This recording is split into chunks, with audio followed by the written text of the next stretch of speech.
मुझे भी चाहिए एक गुरु। कैसे ढूंढूं, कहाँ मिलेंगे?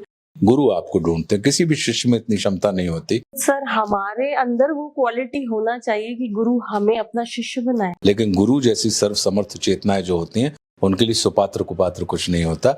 वो कुपात्र को भी सुपात्र बना देते हैं अगर उनकी मौज आ जाए। सर, आपको दद्दा के रूप में एक गुरु मिले। सर, सबको नहीं मिल पाते। मुझे भी चाहिए एक गुरु। और कैसे ढूंढूं, कहाँ मिलेंगे और कैसे समझ में आएगा कि ये गुरु हमारे लिए सही है? क्योंकि आपने जैसे उनके कहने पे नेता से अभिनेता आप के पथ पर आप चल दिए, तो आपको वो कॉन्फिडेंस तो था ना कि ये जो गुरु है ये मुझे हमेशा सही मार्ग ही दिखाएंगे। तो वो मेरे अंदर भी वो फीलिंग आ पाए उस गुरु के लिए, तो वो कैसे होगा? बहुत अच्छी बात आपने कही। और ये आज की तारीख में हर आम व्यक्ति का या हर श्रद्धावान व्यक्ति का, आस्थावान व्यक्ति का सवाल खड़ा होता है, क्योंकि हम कान फूकने वाले को भी गुरु कह देते हैं और ज्ञान फूकने वाले को भी गुरु कह देते हैं। अब इस अवस्था में हम किसके ऊपर अपने पूरी जिंदगी की सारी डोर सौंपें, ये हमारे सामने खड़ा हो जाता है। तो इसमें हम अपने अनुभव के आधार पर इतना ये जानते हैं कि एक होता है विश्वास जो तर्क से पैदा होता है। जब किसी के तर्कों से प्रभावित होकर आप समर्पित हो जाएं, उसको आप विश्वास कहते हैं। मतलब विद लॉजिक अगर समर्पण पैदा होता है तो वो विश्वास कहलाता है। ठीक। विदाउट लॉजिक जब समर्पण पैदा होता है तो फिर वो विश्वास के तौर पर नहीं जाना जाता, श्रद्धा के नाम से जाना जाता है। लेकिन जब बियॉन्ड लॉजिक आपका समर्पण पैदा हो जाता है तब वो किसके तौर पे जाना जाता है? आस्था के तौर पे जाना जाता है। तो ये विद लॉजिक, बियॉन्ड लॉजिक और विदाउट लॉजिक का पूरा खेल है, और ये आपके हाथ में नहीं होता, क्योंकि गुरु का मिलना घटना होती है, क्रिया नहीं होती। और हम और आप सब क्रिया में लग जाते हैं और उस चीज के लिए उद्यम करने लगते हैं गुरु की प्राप्ति के लिए।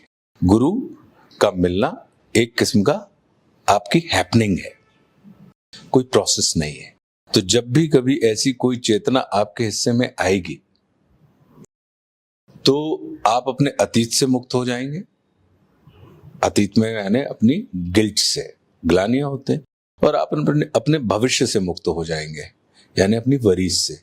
तो जिस भी व्यक्ति को देख के आप गिल्ट फ्री और वरी फ्री हो जाएं और आप प्रेजेंट में यानी आनंद से भर जाएं, समझ लीजिए कि वहां पे जादू है और वहां पे अपने आप को आप छोड़ सकते हैं। अभी आपके ऊपर है कि आप लॉजिक के साथ अपने आप को छोड़ते हैं, आप विदाउट लॉजिक अपने आप को छोड़ते हैं, या आप बियॉन्ड लॉजिक मान के अपने आप को छोड़ देते हैं। तो ये आपके ऊपर निर्भर करता है। तो मेरा अपना ये मानना है कि गुरु ढूंढिए मत, गुरु आपको ढूंढते हैं। किसी भी शिष्य में इतनी क्षमता नहीं होती कि वो गुरु को पहचान सके। वो गुरु की दृष्टि होती है जो शिष्यों का संधान करते हैं, और संधान करने के बाद वो उनको ढूंढ के परिष्कृत करते हैं। जी सर, हमारे अंदर वो क्वालिटी होना चाहिए कि गुरु हमें अपना शिष्य बनाए। ये सामान्य बात हो गई कि हम और आप जैसे लोग जो होंगे वो किन्हीं सज्जन लोगों को चुनेंगे, और सज्जन लोगों को चुनने के बाद, मतलब सुपात्र को चुनने के बाद ही कोई चीज शेयर करेंगे। लेकिन गुरु जैसी सर्व समर्थ चेतनाएं जो होती हैं, उनके लिए सुपात्र कुपात्र कुछ नहीं होता। वो कुपात्र को भी सुपात्र बना देते हैं अगर उनकी मौज आ जाए। सोना कीचड़ में के संपर्क में आने के बाद भी सोना ही रहता है। तो ये गुरुओं के ऊपर या उन सर्व समर्थशाली चेतनाओं के ऊपर निर्भर नहीं करता।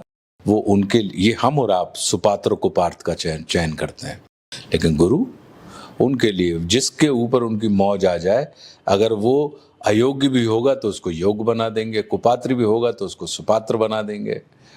वो उनकी ये बनाने की जो प्रक्रिया, अगर आप मिटने तैयार हैं तो गुरु बनाने तैयार है। शिष्य की प्रकृति होती है कि वो अर्जन करना चाहता है, और गुरु की प्रकृति होती है कि वो सृजन करना चाहता है।